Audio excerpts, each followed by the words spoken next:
This week in Jamaica Now, a bombshell allegation is made in the SSL fraud scandal. Usain Bolt gets a court order for 2 banks to release information on a former SSL manager. Prime Minister Andrew Holness speaks out against claims of Jamaica going cashless. Don't you see it is stupidness? And over $40 million raised to assist 200 persons left jobless by a Portland fire.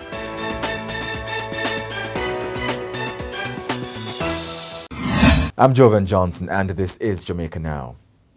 Sports icon Usain Bolt has obtained a court order for 2 banks to disclose the transaction history of accounts owned by Gina Panton. Ms. Panton is the only person charged in the alleged $3 billion fraud at Stocks and Securities Limited SSL.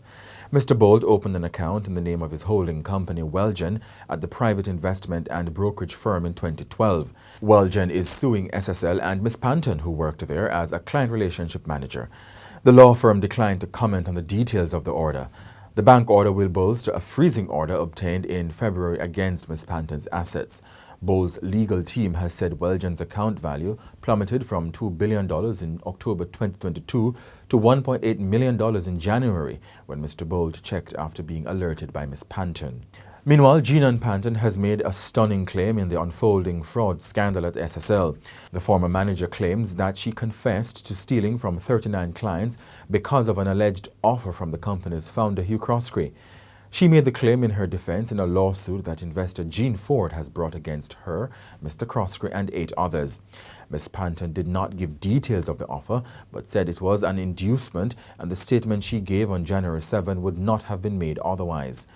Mr. Croskrey has hit back, saying he strongly refutes what he called the belated assertion from Ms. Panton. She admitted to stealing from 39 clients who had about $700 million in their accounts. Mr. Bolt's company was not named among the clients. Prime Minister Andrew Holness has labelled as stupidness assertions that the government is moving to phase out the use of cash in Jamaica. In recent months, representatives of the church and others have been arguing that the national digital payment infrastructure is part of what they called a new world order and have raised their concerns about it. But Mr. Holness sought to dismiss those concerns and highlighted the role of the opposition leader Mark Golding in circulating the comments. There is no attempt by the government to remove cash, meaning paper money, from the system. Just stop for one moment. Just be rational. Why would the government spend billions of dollars to change currency to a new, durable banknote that we don't have to be changing it ever so often, only to turn around and take it out of the system? Don't you see it is stupidness? But the number of people who have followed it gets me worried about what Jamaicans are consuming as information. I'm worried. Where is our reasoning? And why is it so simple for us to be attracted by rumors? As your Prime Minister, I have a duty to call it out when I see it. On Monday, Finance Minister Dr. Nigel Clark said that there is no digital currency mandate and that new banknotes would be in circulation by the mid-June timeline, which was previously announced. Jamaica's anti-corruption agency, the Integrity Commission, has concluded that a contract between the state-owned Factories Corporation of Jamaica FCJ and then board members Xavier Main and Robert Ramsey for a $900 million land acquisition at Caymanas Estate in St. Catherine was irregular, improper and constituted a conflict of interest. Mr. Main, who was recently appointed State Minister in the Finance Ministry, and Mr. Ramsey were hired in 2011 and paid $26.4 million for private legal services for the project. Both men were members of the FCJ board and served on a subcommittee responsible for the project. Their services were terminated before the acquisition of the land, despite being paid in full. But Mr. Main's lawyer, Nigel Jones, has dismissed the Integrity Commission's report as what he calls baseless and irresponsible. He argued that Mr. Main's existence on the board did not amount to a conflict of interest and suggested that his client did not participate in the FCJ's decision to engage his services.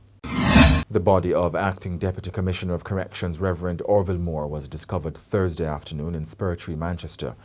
Preliminary reports indicate that he was found beside the wreckage of his motor vehicle in what appeared to be an accident. Reverend Moore was reported missing on Monday. The Corrections Department is responsible for Jamaica's prisons. Now, Acting Commissioner of Corrections Dr. Mark Thomas says Reverend Moore was exceptional and professional in executing his duties. Reverend Moore had been working with the department since February 2003. Detectives assigned to the Major Investigations Division have charged a woman for the May 24th double murder of a man and a pregnant woman along Campbell Avenue in Port Antonio, Portland.